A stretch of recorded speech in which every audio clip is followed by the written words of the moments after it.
Hello friends, मैं हूं अमरदीप और आप देख रहे हैं आपका चैनल श्योर शॉट एकेडमी। दोस्तों, जैसा कि आप लोग जानते हैं, इस चैनल का नाम मैंने श्योर शॉट एकेडमी इसलिए रखा है क्योंकि यूपीएससी, बीपीएससी या यूपीपीसीएससी जनरल कंपटीशन के लिए बहुत सारे ऑनलाइन ऑफलाइन कोचिंग्स हैं। या आप लोग भी प्रिपरेशन करते हो, बहुत लोग 2 साल 3 साल 4 साल या 5 साल से प्रिपरेशन कर रहे हैं, बट वो क्लियर नहीं हो रहा है। इवन मेरा भी नहीं क्लियर था पिछले 8 सालों में, अभी भी नहीं हुआ है, लेकिन अब क्लियर होएगा। तो ये क्लियर कैसे होएगा, ये शायद बाकी मुझे नहीं पता कि बाकी कोचिंग वालों ने, ऑनलाइन या ऑफलाइन लोगों ने इन चीज़ों को ऑब्जर्वेशन क्यों नहीं किया। या मेरी एक फ्रेंड थी जो आईएएस क्लियर कर गई थी, उनका नाम है प्रतिभा रानी, ऑल इंडिया 78 रैंक 2017 में, 2017 या 18 में। तो जब मैंने उनसे अपना ये वाला प्लान शेयर किया तो वो भी दंग रह गई। वो कह रही मैं तो आईएएस क्लियर कर ली हूँ, लेकिन तब पर भी मैंने इतना माइक्रो लेवल पे एनालिसिस नहीं किया था। तो यूपीएससी का मैं बताऊंगा कि उसका क्वेश्चन किस तरह से आप फॉर्म होता है और किस तरह से आप तैयारी कर सकते हो उसका एकदम श्योर शॉट के लिए, प्रीलिम्स मेंस दोनों के लिए। इवन 2020 का जो अभी मेंस हुआ है उस पर भी मैंने क्वेश्चंस देखे हैं, प्रीलिम्स देखे हैं, उस पर भी बताऊंगा। तो ये तीसरा पार्ट 3 है मेरा, जो पार्ट 2 पीछे मैंने बना चुका हूँ। आप उन दोनों पार्टों को देखिए, देन ये सीरीज में आप लोगों को समझ में आएगा। तो पार्ट 3 में मैं चलता हूँ। साइंस का क्वेश्चन मैं कर रहा था, साइंस में 30 क्वेश्चन आए हैं इस बार। तो उन 30 क्वेश्चनों को, इनमें से 25-30 क्वेश्चन को मैं आपको डिस्कस कर रहा हूँ और बता रहा हूँ कि आप अपने प्रिपरेशन को किस डायरेक्शन में ले जाएंगे कि एकदम श्योर रहेगा। आपने साइंस तैयार कर लिया, पढ़ लिया, उसके बाद आप मेंटली एकदम श्योर हो कि साइंस के अगर 30 क्वेश्चन आते हैं तो उसमें 25, 26, 27, 28 क्वेश्चन तक आपके श्योर हो जाएंगे। जैसे कि पिछले मैंने पार्ट 2 में बताया था, 2 क्वेश्चन बताया था कि विटामिन से पूछा था क्वेश्चन कि कौन सा विटामिन है जो ब्लड क्लॉटिंग को करता है, अर्थात रक्त के थक्के को बनाता है। दूसरा क्वेश्चन था कि फीमेल सेक्स हार्मोन को क्या कहते हैं, एस्ट्रोजन कहते हैं। तो अब उसमें क्या है कि जो उसमें मैंने बताया था कि उसमें हैक्स क्या था या श्योरिटी क्या थी कि कैसे हम अपने प्रिपरेशन को श्योर बनाएंगे, कि विटामिन जो है वो श्योरिटी है। कि मतलब बीपीएससी का एक फेवरेट टॉपिक है, उन्होंने अपना डाटाबेस में बना रखा है कि वो साइंस से क्वेश्चन पूछेंगे, पॉलिटी से क्वेश्चन पूछेंगे, इकोनॉमी से क्वेश्चन पूछेंगे। भाई उनके पास एक डाटाबेस होगा ना, कंप्यूटर लैपटॉप में उन्होंने डाटाबेस बना रहा होगा, हर साल उन्होंने क्वेश्चन बनाते होंगे, टाइप करते होंगे और पीडीएफ में प्रिंट करते होंगे। ऐसे ही तो करते होंगे और ऐसे ही करते हैं। तो उनका एक टॉपिक है विटामिन, कि उनको विटामिन से क्वेश्चन पूछना है। तो अब जब हम साइंस पढ़ रहे हैं तो हम तो श्योर हैं कि जो विटामिन वाला पोर्शन है उसको हमको ढंग से पढ़ लेना है। और कुछ विटामिन जो रिपीटेडली पूछता है, उन विटामिन का कई बार नाम चेंज करके, कई बार साइंटिफिक नाम पूछता है, कई बार कॉमन नेम पूछता है, या उसका फंक्शन पूछता है, उसका यूज पूछता है। अगर विटामिन के बारे में पूछ दिया तो विटामिन के से रिलेटेड और किसमें पाया जाता है, इससे चीज़ें रिलेटेड पूछती हैं। तो आप उससे रिलेटेड सारी चीज़ें तैयार कर लो। तो इस साल अगर विटामिन का पूछ दिया कि क्लॉटिंग के कौन सा विटामिन ब्लड क्लॉटिंग के काम आता है, तो के होगा। अगले साल पूछ देगा कि विटामिन के की कमी से कौन सी बीमारी होती है, ये पूछ देगा। मतलब उसी टॉपिक विटामिन ही रहेगा और विटामिन के भी रहेगा कई बार, अगर उनका फेवरेट कुछ टॉपिक है तो उसी से रिलेटेड वो क्वेश्चन बनाते रहते हैं। ये उनका तरीका है स्टैटिक्स पोर्शन से क्वेश्चन बनाने का। इसलिए प्रीवियस ईयर को इस तरह से आप एनालिसिस करेंगे और इस तरह से पढ़ेंगे तो आपको लगेगा कि हाँ, एकदम एग्जामिनर के माइंड को रीड कर चुके हो, उनके रिक्वायरमेंट को समझ चुके हो, उसके हिसाब से आप अपने प्रिपरेशन कर रहे हो। जैसे ये फीमेल सेक्स हार्मोन पूछा है, तो इसके पिछली साल में एसएससी में या यूपी पीसीएस में क्वेश्चन पूछा था कि मेल सेक्स ऑर्गन्स को क्या कहते हैं, एंड्रोजन कहते हैं। इसमें ऑप्शन में बी ऑप्शन में भी दिया है, ठीक है ना। तो कभी मेल सेक्स ऑर्गन का पूछ लिया, वो उसके हार्मोन को क्या कहते हैं, कभी किसी हार्मोन को पूछ लिया, कभी थायराइड जो थायरॉक्सिन हार्मोन होते हैं उसके बारे में पूछ लिया। मीन्स हार्मोन उनका एक टॉपिक है। देखिए एक और क्वेश्चन आ गया, किसी को पूछा है कि malfunctioning of thyroid gland is due to deficiency of which. अब इसका होगा कि ये क्वेश्चन पूछा है कि थायराइड ग्रंथि किसकी खराब के कारण होता है, किसकी खराबी की कमी के कारण होती है, ठीक है ना। तो इसका आंसर होगा आयोडीन। अब ये पूछता है कि आयोडीन की कमी से कौन सी बीमारी होती है, घेंगा, इसको घेंगा बोलते हैं, गैस्ट्रो बोलते हैं इंग्लिश में, ठीक है ना। तो देखिए उसका टॉपिक एक ही रहा है, थायराइड ग्लैंड।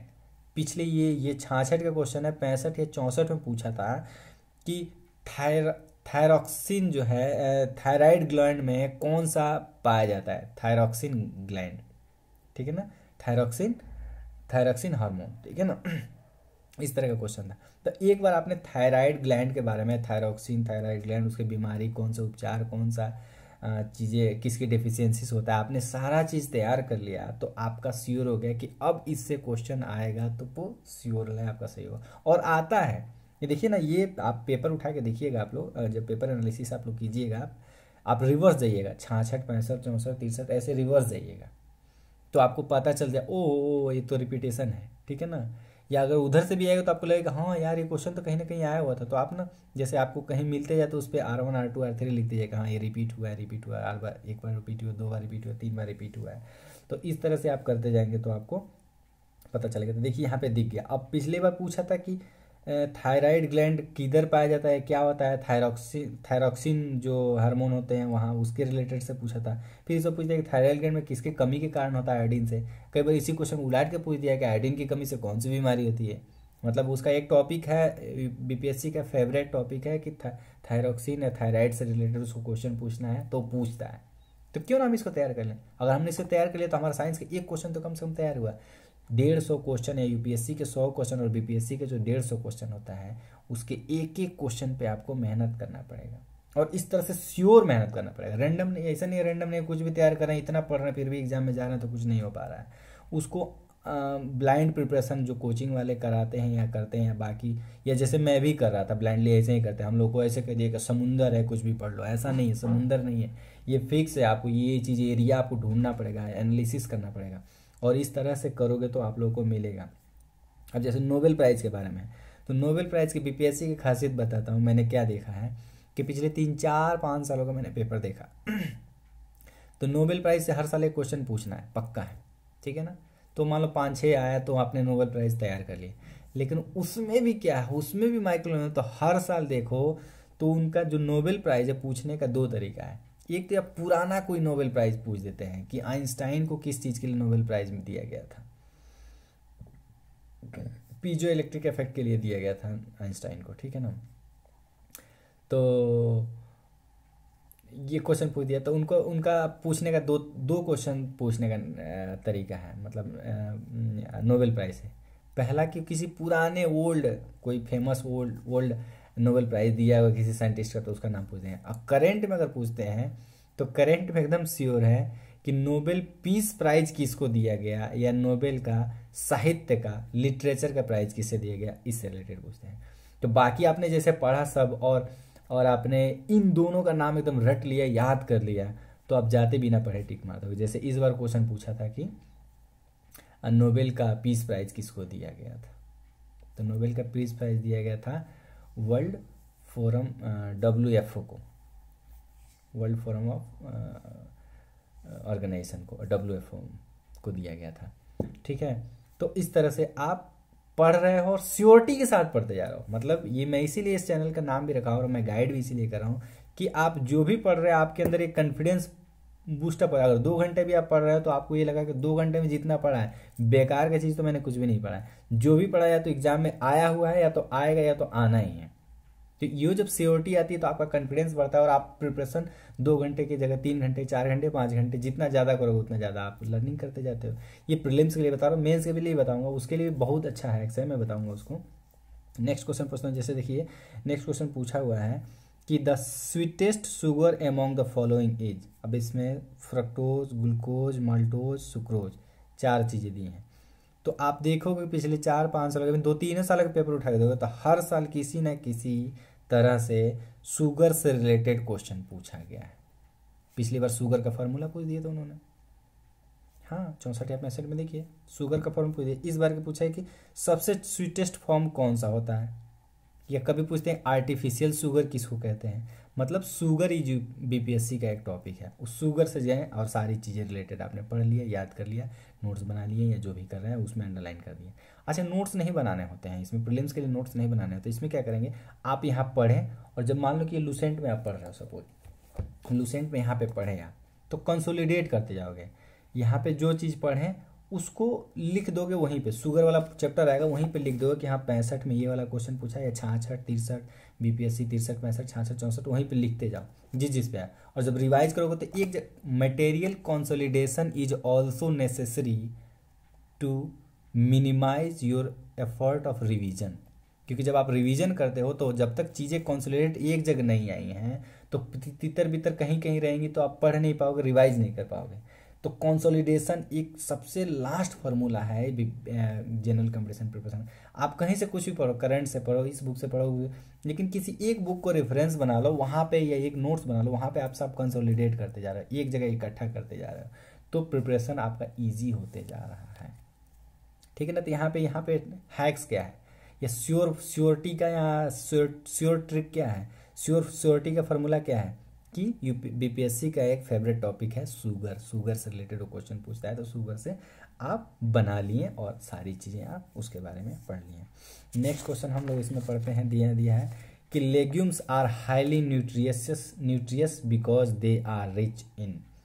फलियां अत्यधिक पौष्टिक होती हैं क्योंकि उनमें प्रचुर मात्रा में प्राप्त होता है।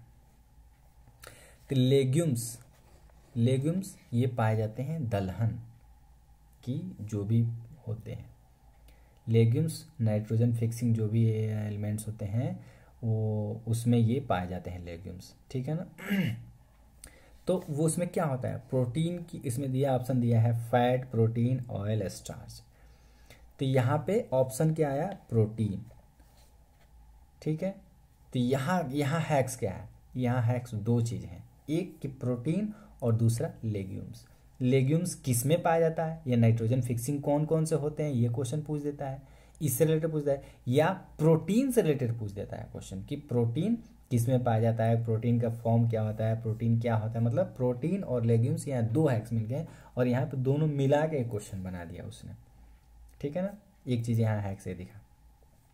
नेक्स्ट क्वेश्चन देखिए कि क्वेश्चन पूछा हुआ है कि radiation used in a treatment of muscles एक, मांसपेशियों में दर्द के उपचार में उपयोग किया जाने वाला विकिरण कौन सा है। तो यहाँ पे क्या है, यहाँ हैक्स क्या है, यहाँ है ह्यूमन हेल्थ, यहाँ है ह्यूमन हेल्थ। ह्यूमन हेल्थ गए और लूसेंट में जाके ह्यूमन हेल्थ पढ़ें, और ह्यूमन हेल्थ में कौन कौन से रेडिएशन किस किस चीज़ के लिए हेल्थ में कौन कौन से यूज होता है, जैसे एक्सरे का यूज क्या होता है, रेडियो वेव का कहाँ होता है, माइक्रोवेव का क्या होता है, कौन से कोबाल्ट, आप कोबाल्ट के बारे में पूछा है, बीपीएससी कई बार पूछा है, कोबाल्ट का जो रेडिएशन होता है वो उससे किस चीज़ का हेल्थ इलाज होता है। तो वहाँ हेल्थ वाले सेगमेंट में गए और यहाँ से प्रीवियस ईयर आप क्वेश्चन कर रहे हैं, प्रीवियस ईयर क्वेश्चन देखा, वहाँ वाले पोर्शन पे गए, जाके वहाँ पे लिख दिए कि हाँ 66 में ये पूछा है कि इंफ्रारेड से रेडियस मसल ट्रीटमेंट, मसल्स में जो एक होते हैं, मांसपेशियों में जो दर्द होते हैं वो इंफ्रारेड से आपका इलाज होता है, और लूसेंट की इस बुक में दिया है। तो यहाँ पे एक और चीज़ बात है कि आपको 10 जगह बुक नहीं पढ़ना है, इसी लूसेंट को पढ़ना है, और उसी में जाके मैंने पढ़ा था, उसमें दिया हुआ था, उसको मैंने टिक कर लिया था, तो ईजी हो गया। नेक्स्ट क्वेश्चन पूछते हैं कि ये देखिए, एक पूछा हुआ है रेजिस्टेंस के बारे में, क्या कह रहा है कि दो रेजिस्टेंस दिए हुए हैं, मेरे को 100% पता था कि ये क्वेश्चन पूछेगा, और ये पूछा। बीपीएससी ने पिछले अपने प्रीवियस ईयर क्वेश्चन में रेजिस्टेंस जो होते हैं, प्रतिरोधक, उनको वो बीपीएससी का फेवरेट टॉपिक है प्रतिरोध। तो कभी प्रतिरोधक से क्या प्रभाव पड़ता है, या दो प्रतिरोधक को सीरीज में लगा दे तो क्या होगा, दो प्रतिरोधक को पैरेलल में लगा देंगे तो उसका इक्विवेलेंट क्या होगा, उसका क्वेश्चन ये पूछा हुआ है। पिछले कभी दिया हुआ था कि दो लगे हो तो उनको सीरीज में लगा दोगे तो क्या होगा, इस बार दे दिया है कि पैरेलल में लगाएंगे तो उसका इक्विवेलेंट और दिया था, तो उसमें से एक निकालना था। नेक्स्ट क्वेश्चन देखिए, फिर पूछ दिया कि on heating the resistance of semiconductor. देखिए पूछ दिया कि सेमीकंडक्टर को अगर हीट करेंगे तो उससे क्या प्रभाव होगा।